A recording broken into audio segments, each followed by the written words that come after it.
It is the morning sports desk for Monday, May 6th. It's Quattro de Mayo, Corey. It's no, that's not 6, is it? I have no idea. It's Ciace, isn't it? Uno, dos, tres, cuatro. Gotta remember my Dora the Explorer here. Yes, it is. How did you, the big weekend, right, with Cinco de Mayo and May the 4th be with you? How did you celebrate? Well, you see, my parents bought the blue milk that certain grocery stores are carrying. I've seen Kemp's, I think, has it. Yes. It's just milk that's just blue. I thought maybe like tastes different. It's just milk with blue food coloring. Is it trippy or not? It's a little trippy because it feels like it's really thick coming out of like the carton. And it's funny how something George Lucas just put in the 70s to make it not feel too real, and now everybody freaks out about it when like go back and watch Star Wars from 1976 and look at some stuff where like a guy's in an obvious bargain bin werewolf mask and everybody's like, there's got to be like 3 movies worth of lore in that. And it's like just George Lucas being like, I don't know, this was on $5 at Pomida, let me just throw that thing in there. There is nothing that can be stated. And by the way, the original Star Wars movies are too old for me, even, or older than me, even. I've seen them, but like, there's nothing that can be said enough about watching those original Star Wars movies and finding out that those movies were mind blowing for their special effects. Right. Especially considering they can use special effects now if they have a dog that's too happy to like give him the dog a non-wagging tail. You know what I mean? So you watch the special effect. We're very lucky to be alive when we are, CJ, because special effects tomorrow they'll be a little better than today. You know, pretty much, yeah. So that's how I spent May the 4th. I didn't do a Star Wars movie marathon. Too busy watching the Minnesota Timberwolves kick butt. We'll get to them in a second. Yes, please. But then it moves on. We did on May the 4th, though. We did have tacos. Me and my wife did at my parents' house. Sure. Which is always good. And then on Cinco de Mayo, my wife looks at me when I get home in the afternoon, and she says, "Can we get food?" She's like, "Wherever we go," she's like, "I want to get nachos or tacos or something." Yes, and please. So we split the family taco pack at Larry's, and that's how we celebrated Cinco de Mayo. Amazing and delicious. And did you have any leftovers? And can I have them? Not of the tacos. No, we cleaned up on those. We did have a little bit of a junk basket, so that's pretty much it. Mushrooms? Yeah, I mean, you can have those. Yeah, you can have those. Oh, you're not a mushroom eating family, huh? No, we are not. Well, I don't want them. I don't want day old breaded mushrooms. That's not fun. Here's the trick for like junk basket food, because it's typically not the best to like reheat in the microwave. Put it in the air fryer. Oh yeah, that's the ticket. Yes, I too preach the gospel of air fryers. They're amazing. They are the best. And like, because if you put fries in the microwave, they're just gonna zap them to where it's like inedible. Yep. But if you put them in the air fryer, it heats them up a little bit. They still got that. They get that crispiness back. Can I tell you a stupid thing I discovered well into adulthood? Go for it. There's a reheat button on microwaves. Yeah. So don't just put something in the microwave and put 30 seconds or a minute or whatever, because you're cooking it for that long. Mm-hmm. But you can reheat things and not cook it.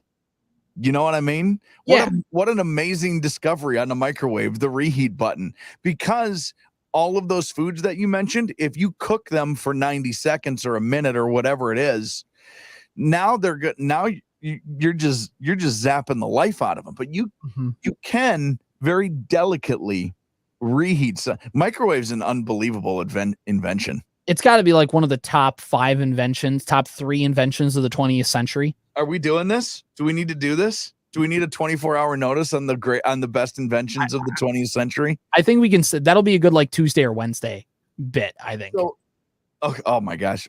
Should we exclude the internet right now? Yeah. We just kick the internet because everyone knows. Right. Yeah. We'll wait because we'll have some stuff tomorrow to talk about like Wolves game 2, and Yes. we'll have a high school game that we'll preview, and Twins will do something.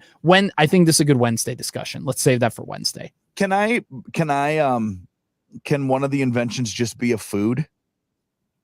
Yeah, sure. Are you gonna say like pizza, like American pizza or something like that? Because no, I was thinking about toaster strudels this morning. Pop-Tarts in honor of the Netflix movie Jerry Seinfeld put out. Yeah, sure, maybe that one too, but I would take a toaster strudel 10 times out of 10 over Pop-Tart. Ooh, see, I'm a Pop-Tart guy. Oh, I just love toaster strudels so much. I love them. I don't know what else. There's you put the little frosting on. Yep, the icing. The icing, and then there's always you could squeeze the extra bit of icing onto the toaster strudel, or you could just, like you're eating a Go-Gurt, but it's icing instead. Just suck it up. Then you have a little icing to go. Yeah, it's like everybody's got the milk mustache. You have the icing mustache. Yeah, well, yeah, something like that. Something like that. Anyway, we could talk about food for a while, but amateur baseball came back to central Minnesota the opening weekend. I know some people have started a little bit early. Some people are waiting till next week to get their seasons going, but Sunday was pretty much the big kickoff day for a lot of amateur baseball across central Minnesota. Yep. We have Amateur Hour, which is in its second season now. That first episode previewing all the games was up on Friday at WadenaRadio.com, the Superstation K106 mobile app. It was on KWAD. I played it during my air shift on the Superstation. Like, it's out here. It's back. That's going to be our coverage this year. And we are planning, hopefully we can do some other stuff down the line. But right now we will continue to bring you that coverage each and every week, give you some. CJ, what is that coverage? How do people take in and absorb Amateur Hour? So they can find it at WadenaRadio.com or the Superstation K106 mobile app. We'll put it on the Facebook pages as well. Every single Friday, we come out with the schedule for the week, and we kind of give you some notable news, some notable storylines, some other things that maybe you want to know or to kind of help get you ready. I know in the first one, we talked about how Henning has an amateur baseball team again. So that's pretty exciting. They're the Henning what? They're not the Henning Giants like they used to be. They're going to be the Henning North Stars. Oh, on the path to pure baseball, right? Yeah, sure, something like that.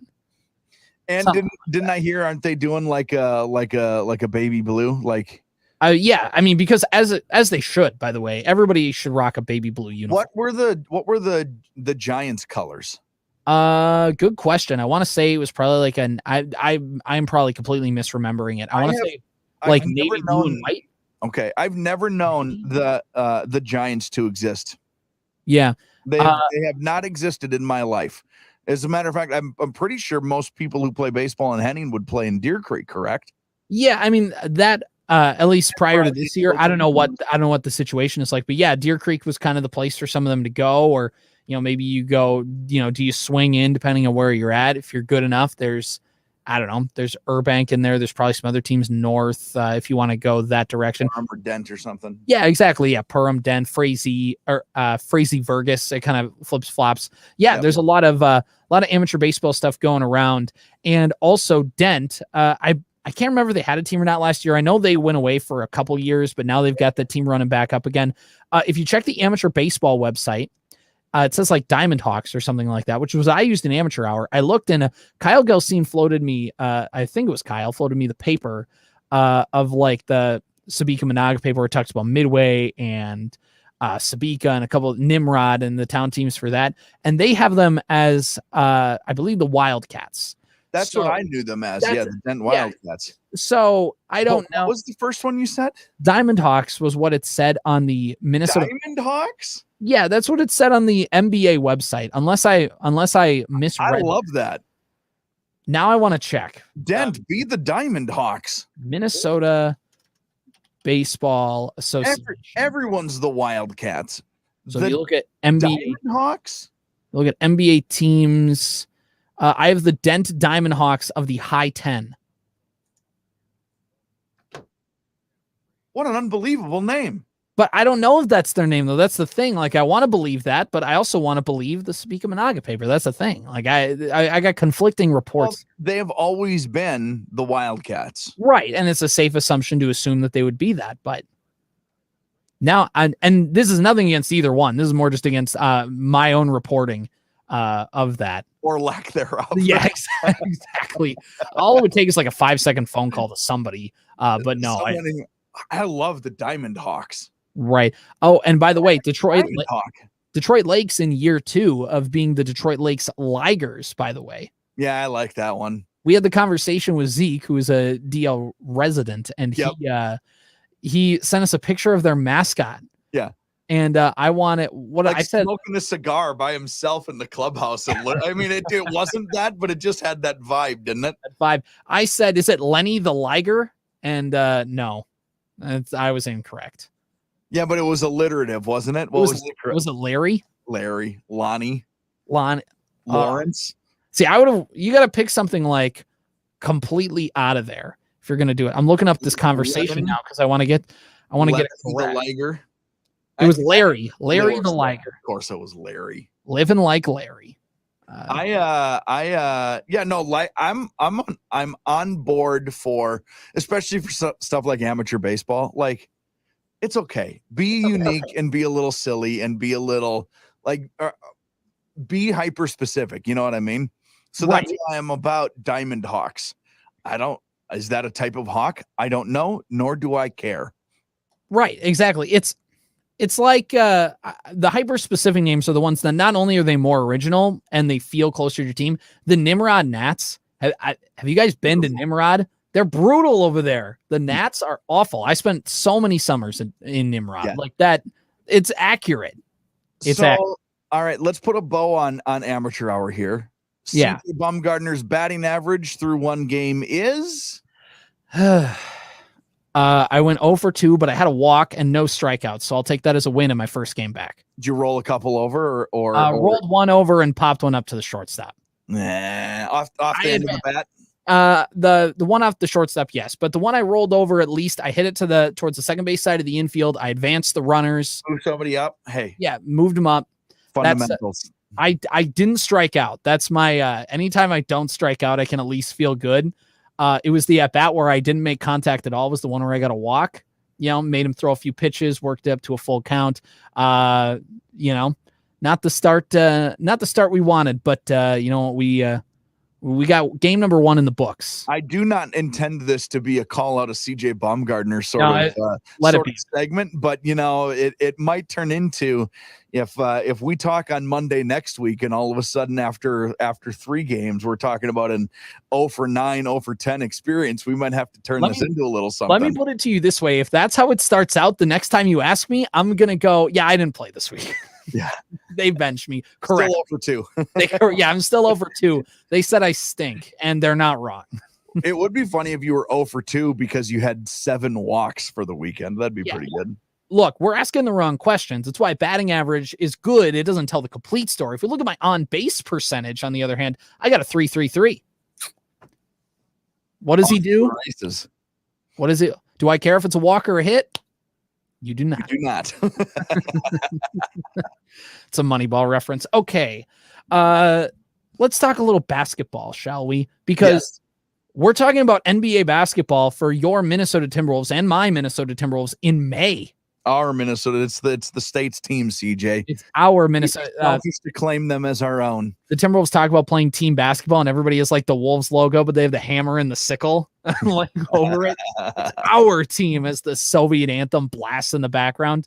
The Minnesota Timberwolves came out in game 1. I previewed the series a little bit on Friday when we had Verndale Activities Director Greg Johnson on the program. He didn't give any insight. I should have asked him, though. But I bet he would have said something about defense and how that helps. And Corey, the Timberwolves defense held the Nuggets to 99 points. Yeah, the Timberwolves defense was really impressive. They did a couple things in this game. There are a couple things that stood out to me anyway. First of all, Ant is his 3rd straight playoff game with 35 plus points. Yep. But this game felt like the first definitive Ant game in these playoffs. Yeah. I know he had a big game 1. He obviously had a big game 3 and 4 in the last series, but this one felt like the most kind of front to finish for Ant. So that part was pretty exciting to watch. I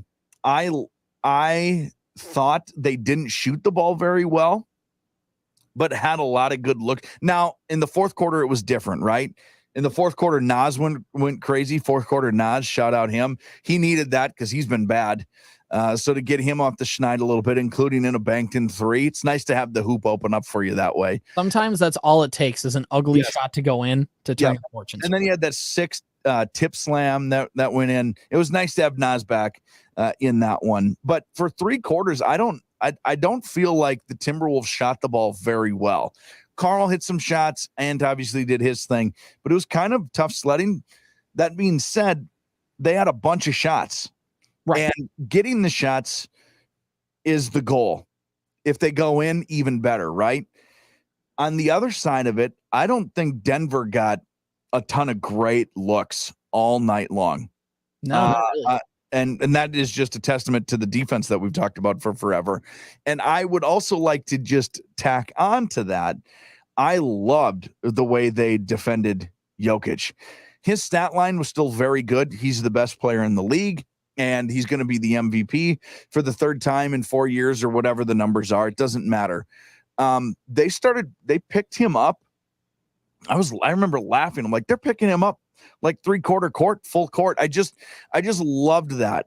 He likes to go. Jokic likes to get the ball, either take the outlet or just bring it up himself. And he's in go mode all the time. Mm-hmm. But he's 7 feet, 265 pounds or what, you know what I mean? He's a huge man. So to make his life a little miserable and a little harder for a guy that big getting up and down the floor, I love that they did that, CJ. I love that they picked him up. Obviously everything else they did on the backside, like having Carl guard him so Rudy could play free safety. I think I saw it described on online, but picking Jokic up full court and just making everything have to be a little faster was, I feel like, the most crucial part of what they did defensively. Yeah, you got to stop their best player, or you have to have a plan to, did the Wolves necessarily stop Kevin Durant in the first round? No, they didn't. He still had some nice games. Booker still had some nice games. What that team defense does is it makes them just work for everything. And no matter what they do, and it's not necessarily in game 1. Jokic had a nice game 1. It's more once you get down to games 4, 5, 6, potentially 7. Like once you get down those lines, people talk about defense all the time, grind them to dust. And that's pretty much been the plan. And by game 4 of that series, Kevin Durant was ground to dust. He had Jokic had a nice game against stat wise. He has not had to work that hard for those stats. It feels like in a really long time. In that Phoenix series, there were times in game 2 already where Nurkic would bring the ball up for them because Booker would bring the ball up and he'd call for a screen, and Booker would be guarded by McDaniels, let's say, or Ant, or Nickeil Alexander-Walker, and then he'd call for a screen, and then that defender would hand it off to one of those other 3 guys. Right. It's exhausting. Hey, give the ball to Durant. He's guarded by McDaniels, and then they have to hand it off to Ant. Good luck with that. That's not easy. And then, Carl and Rudy played really well defensively. The same in this one too. If you are Jamal Murray, who's not 100%, but you cross the timeline and you call for a screen with Porter, for crying out loud, you're going from Alexander Walker to McDaniels. You're toast. That's not doing you any favors at all. So yeah, it as this series progresses, you just feel like what the Timberwolves have shown so far defensively is going to become exhausting. And will they be able to hold up offensively has always been the question for this Wolves team. Well, in game 1, they did. Right. And, it's fascinating with this series. And I mentioned this on Friday that these two teams, they're not built similarly, because obviously the Wolves don't have Jokic and the Nuggets don't have an Anthony Edwards, but these two teams, like physical, deep, like doing all the little things, obviously that's coaching with Mike Malone and with Chris Finch. Like that obviously goes without saying. But the guy who put all those pieces in place for Denver was Tim Connelly. He built that team. And Conley didn't build the Timberwolves because obviously Edwards and Towns and some of those guys, Naz Reid, were already there. But Conley brought in Gobert. Conley brought in Mike Conley. Yeah, he brought in Nickeil Alexander-Walker. Like, he did flush out some of this depth that the Wolves had. He re-signed Naz, which he didn't have to do. He could have let him go and said, I want to bring in my own guys. He kept Naz. So I'm going to count Naz partially on that. Conley has built both these teams, and it's fascinating to see them go at each other. It's a weird's maybe not the right word, but it's a fascinating angle to take this, that they're both archetyped pretty much by the same guy. Well, he lucked into Jokic turning into the best player on the planet. Right. In that team, and then built a team to win a championship around it. Right. And then he got a team that lucked into Anthony Edwards being maybe the next best player on the planet, and has built a team specifically designed to beat the team he previously built.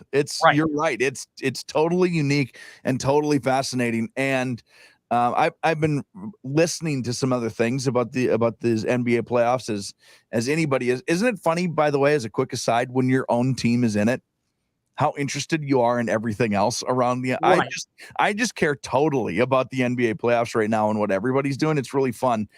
But suddenly I care what Stephen A. Smith has to say. I don't really care about that. But how fun this is just a second round series. Right. And we know how close that OKC and Denver and Minnesota were all year record wise, that either one of those teams, any one of those teams could have been the 1 seed. So in the second round of these playoffs, we have effectively 2 1 seeds playing against each other. Right. And then we'll have potentially 2 other 1 seeds play against each other, no matter who wins this series. If whoever comes out of the West is going to be so beat up. Right. They're either going to be like tested. They're going to be so battle tested that the Celtics are like nothing to them, or they're going to be so battle tested that the Celtics are like, I don't know, man. We've taken care of everybody in 5. Yeah, we beat Miami. We lost 1 to Miami. We're going to lose 1. We'll lose 1 to who do they even play next? The Pacers, I think. No. No, they play the Cavs. No. It is. Yeah, it's the Cavs. The Pacers play the Knicks. Did the Cavs beat Orlando? Yeah, they did. It took everything in them. Dang. That's Cleveland wanted to play Orlando, and Orlando took them to 7 games. Orlando's fun. They're fun. I wanted them to do it for Jalen. Minnehaha, Minnesota represent. I know. Their jerseys are the worst jerseys in the NBA. Or was the Magic uniforms? Those things stink. Yeah, they're not great. It's hard to get behind a team with the Magic. I get why they call them that because of Disney World. But hey, if you want to go back to the nickname conversation, that is a specific nickname. Right. And I am all for it. I think it is it's weird. It's a little cheesy and a little lame, but at least they could have picked the Tourist, which also actually that probably would have been better. It's just a picture of a white dad with sunblock on his nose and khakis, like just mad or like pinching the bridge of his nose. He's just so upset with the lines. Right. Kids. 9:30 in the morning. Alternate logo has his kids bouncing around him, and he's just like, yeah. His kids are in the shape of a basketball.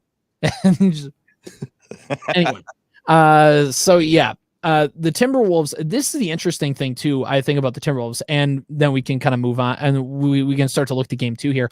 It's fascinating how nobody talked about them all year long, pretty much, and then now like the NBA put a 5-minute compilation of Anthony Edwards highlights on their Twitter feed on Saturday. And it's like, the NBA is like, crap, we forgot to talk about Anthony Edwards all season long. We got to backfill. Come on. We didn't think the Wolves were actually going to get past the first round. Come on. Like, let's go. Yeah. They were underdogs in a first round playoff series and they smoked Phoenix. And now all of a sudden Anthony Edwards, because the national media needs to talk about one person. The whole Timberwolves team is good. But like, now they're forced to talk about the Timberwolves, and it's fascinating to see all these people jump on board with Anthony Edwards when like 6 months ago they hadn't. I mean, they knew who he was, but it was like, whatever. And again, that's just part of Edwards taking that next step and forcing people to pay attention. And Ant is going to probably make like a 2nd or 3rd team All NBA this year. But what he's doing in these playoffs, I can't. I'm not really defending the decision on not discussing the Wolves because they've been like a 1-3 seed since week 1 of the season. But what Ant is doing now completely and utterly surpasses what he did during the regular season. This is Ant times 3 right now in these playoffs. It's been really impressive. So at least they're recognizing that this is insane. Right. There was a loss in January. I saw Jace Frederick of the St. Paul Pioneer Press put this out on Twitter, and he asked Anthony Edwards a question and a loss in January about his decision-making late in games. And he basically said, I need to figure out how to be more aggressive against double teams. Like, I need to figure out, like, don't just let, like, they're double teaming me. I just need to get rid of, like, you know what I mean? Like, not just like acknowledging that there's a double team, but it's like, how do I still be aggressive while making the right reads? He's like, I can't get too passive. Like, I still need to find out ways to score, but also I can't let, you know what I mean? And he's done a masterful job. The answer. It's in basketball. It's in life. It's in podcasting. It's the more assertive you are, the better it's going to be. And Ant has been incredibly assertive in dribbling into setting up the double team, allowing that double team to get to him, making the correct read off of that. He's not waiting for the double team to come to him and being off his heels and off his back feet. He's like, this is where it's coming from. So I want to make sure I get to that spot so that way it gives me a better angle for the fill spot, to get that pass into the guy who's filling that open. And he's been really, really impressive. And offensively speaking, you're right. This team is very good and everybody on this team is very good, but offensively, he's kind of the guy. Carl is the efficient guy, but the dynamic guy. If this were golf, CJ, Carl Anthony Towns is going to be the guy who just goes out and shoots a 72 every single round. Right. He might make a couple birdies. He might make a couple bogeys, but he's just going to be steady offensively. Ant is the guy who might make 5 bogeys, but he's also going to make 5 birdies and 2 eagles. Yeah. And all of a sudden he's 4 under and he's in it. And he can be erratic that way. But when it's erratic in the best way, he will single-handedly offensively win you. The reason why this team is so good, like we've talked about, is they are all so damn good at defense. Right. They're so good at playing defense, every single one of them on the floor. It's incredible to watch. So for game 2, I just feel like on the law of averages, there's no way the Wolves go up 2-0 to the Nuggets. Like, the Nuggets are good. This is going to be a series that's going to go to 7 games. Let me put it this way. When we do the sports desk tomorrow and the Wolves lose, we're not going to come in here and go, well, series, the Nuggets took control. The series is over. This is going to spiral out. Like, it's going to be like, yeah, they got one. They stole home court. Let's go to the Target Center and win 2 out of 3. And for Timberwolves fans, it's going to be really important also because we have not been able to watch a ton of playoffs in our fandom career of teams that we enjoy. Right. Like in the last number of years, I always watch the playoffs, but it's just like it's on. I might be watching YouTube or scrolling, and it's just kind of passive. It's very well in play that the Timberwolves could get creamed tonight. Right. And it's not going to matter. It's not going to matter. It's not like that.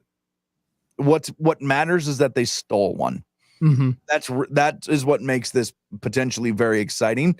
But yeah, they're gonna have. There's a world that exists, CJ, that maybe they swept Phoenix because Phoenix isn't very good. Right. You know what I mean? Certainly weren't very deep. They certainly weren't very deep, but depth is a part of being a good team or not. Right. And there is a chance that Phoenix maybe wasn't very good. Denver is very good. And losing to Denver in Denver is not. I will not accept impatience from anyone right on losing this game. That being said, like we've said 1,000 times, what's fun about this Timberwolves team is if we come in tomorrow and the Timberwolves are up 2-0, would it surprise you? No. Somebody put this up a little. Somebody put out on Twitter, they're like, what if the Wolves swept the Nuggets? Haha, I'm joking.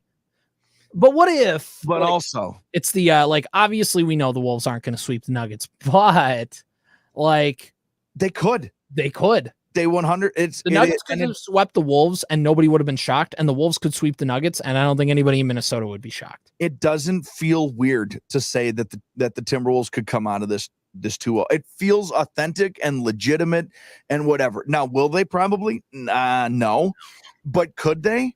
That doesn't feel hopeful for the sake of hopeful. Right. It feels real. Right. It's not unchecked optimism. It's realism.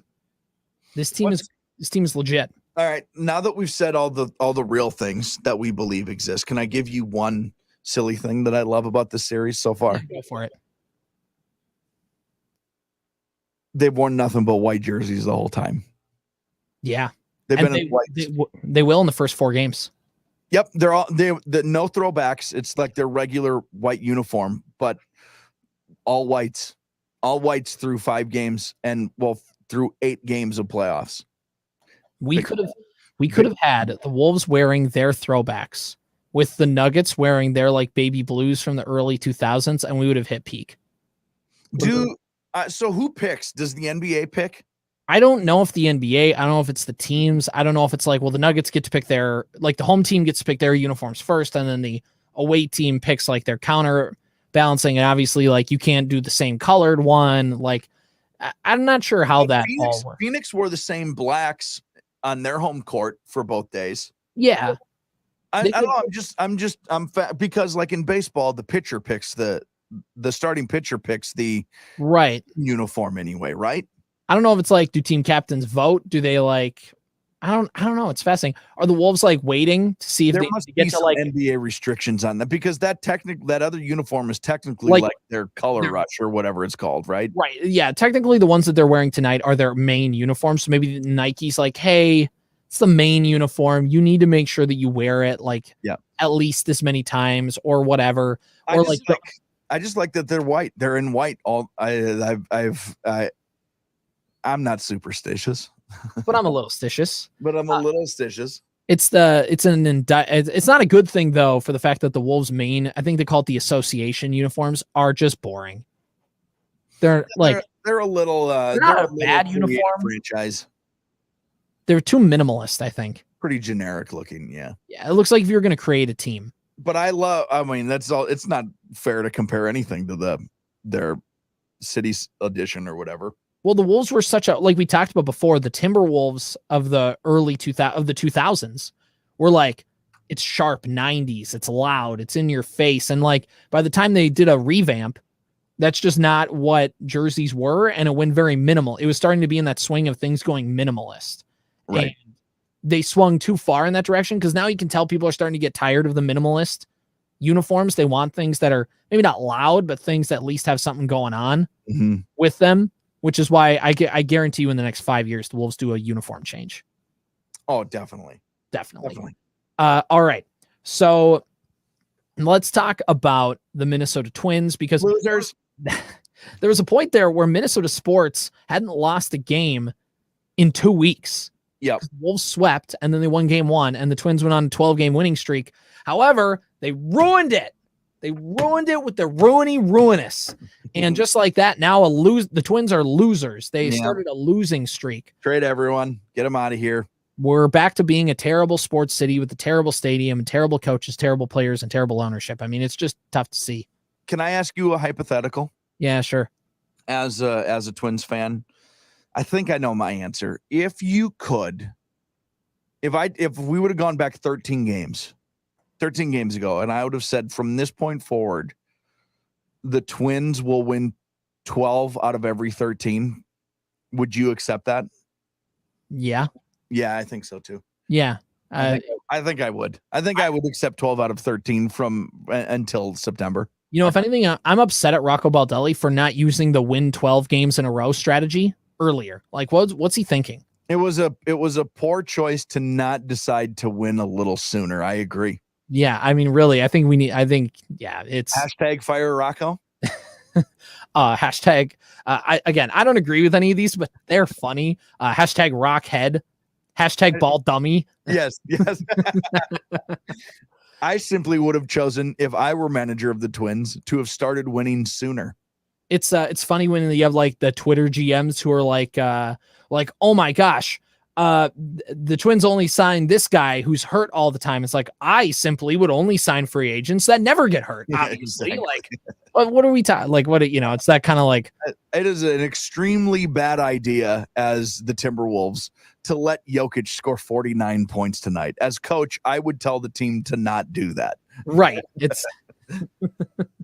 It's the what's it, the gif of the Rock like holding up the stop sign, and it's like Rocco using the magical 12 wins in a row strategy but refusing to do it. It's just I have this thing in my pocket all the time, but I just choose not to use it. Second place in the division? Second place or somewhere around there. It's pretty tight. 4 teams in the AL Central are all above 500, and I think we're all in a playoff spot throughout the last week. The Tigers bumped out of it. The Twins bumped them, but and people are going to say, oh, well, you guys just beat up on the White Sox. The AL Central actually is a really good out of division record. And the Twins, by the way, people said, oh, the Twins only were getting good because they played the White Sox and the Angels. True. Then they took 2 out of 3 from a Boston team that was above 500 and plays in a tough division. And I would also like to make this poignant argument. Shut the hell up and who cares? Would you have been happy then if they would have lost those games? You big giant dork. What's the other option here? Of course we have to be excited they beat them. You have to beat them. There's no other option. You can't I just don't get that. Well, they're beating up on bad teams. Yes, but when you put it that way, it implies that they should have lost those games. Right. Get out of here with that stupid stuff. Right. You to beat the White Sox 3 times. You know how hard it is in baseball to sweep? It's not easy. Like, even against the bad. They can't lose those games. Right. And it's not that by the way, if the Twins would have went like, let's say 6-4 on that 10-game road trip, you go, all right, things are looking up. They went 6-4. You go, they went 6-4 against the Angels and the White Sox. You'd still be a little reserved. But when you go 10-0 in that stretch, you don't get to like nitpick that. That's right. The thing. Right. They took care of business. They've been hitting well. Duran's came back. Correa's come back. Seattle tonight? Yep, Seattle tonight. The thing about Seattle is their pitching staff is good. Yeah. It is really, really good. I think out of all the starting rotations in baseball, they've allowed the fewest earned runs. So that's going to be a test for this Twins team. I don't think I could name a single Seattle Mariner. Does Julio still play for him? Yeah, he's their guy. We got old friend Mitch Garver as their DH. Does Franklin Gutierrez still play for them? No, but I think they still do have Ichiro from time to time just show up just to remind people. As they should. I think Edgar Martinez still suits up. God, I loved Edgar. Ken Griffey Jr., but not Ken Griffey Jr. the first time through, like when he came back in 2009. That one. John Olerud, Brett Boone. Yeah. Dan Wilson behind Twins the legend, Brett Boone. Jay Buhner. Yeah, exactly. I'm trying to think of more random Mariners, but because the Mariners were so bad for most of my lifetime, I just keep going back to Felix Hernandez. Well, Felix Hernandez, Randy Johnson, A-Rod. I mean, they all played for him. Seattle's had some unbelievable talent in their uniforms. Too bad. They're like the Angels now, where it's like, you guys have had some great players come through. How'd you not win more? Which kind of goes to the flukiness of winning in the playoffs for baseball. I wish I could properly express to you how special A-Rod was in Seattle. See, I only have Yankees A-Rod. Not even Texas Rangers A-Rod. And when A-Rod was young and in Seattle, it was A-Rod and Jeter and Noma Garcia Barra hits it wicked hard. Unbelievable era for shortstops. It was great. And they kind of paved the way for modern shortstops like what they are now, especially guys like A-Rod. Like a taller guy, like huge bodied. Yeah, like they would put that guy at first base, like in old baseball. Like you sit right there. Yeah, the only big shortstop really was like Cal Ripken. Right. And that's probably not true, but generally speaking, they all look like Ozzie Smith, you know. Mm-hmm. They all look like Alexi Casillas, Adam Everett's. And hit like them too. Right, exactly. That center field and shortstop and catcher were positions in old baseball where it's like you can hit below your weight all season long. We don't care. Just play defense. Mm-hmm. And then guys like those guys came along and it's like, okay, well, you can hit a little bit too, I guess. Like, yeah, then Ken Griffey shows up and you're like, oh, Hall of Fame center field. I see. Yeah, I see. Although that's not probably entirely fair because it's Willie Mays' birthday today. He's 93. Right. But he was all time. Right. But that's the thing. Like it's like that's like an outlier on the positive end of the spectrum. Until Shohei retires. Yes. Exactly. Until Shohei's career is over. Yeah. Until we figure out the betting line on that. Right. But the Twins start a 4-game series with the Mariners. The rally sausage is no more. Rocco Baldelli seemed very happy. For a guy named Baldelli, he was sure happy to get the lunch meat out of here. But, yeah, let's get a cannoli or something, huh? Baldelli's Deli. The picture of Baldelli, like MLB Network had a graphic of him like in a classic white butcher's suit. Yeah. Like cleaver. Uh-huh. Yeah, so I imagine that's what Rocco's like when Sonny Gray tried to talk about pitching extra innings. His line when they first started talking about it was so funny. He's like, as the adult, well, I'm not really an adult, but the more of an adult than most everybody in this clubhouse. Have to be. Yeah. It's kind of gross. But he also gets it because he was a player. So he's like, I'm not like. Yeah. Baseball guys are weird. Every single one of them. You know, there's the thing in Major League where the guy's got all the superstitions like in his locker and he's got like the different thing, like the idols in there. Yeah. That's more true than I think people want to. That is not an outlier. That's like, they make him look like an outlier. He is not an outlier. No, there are guys who with Jobu, the Moises Alou who'd pee on his bats. Yes. And his hands. Yes. Disgusting. F you, Jobu. I do it myself.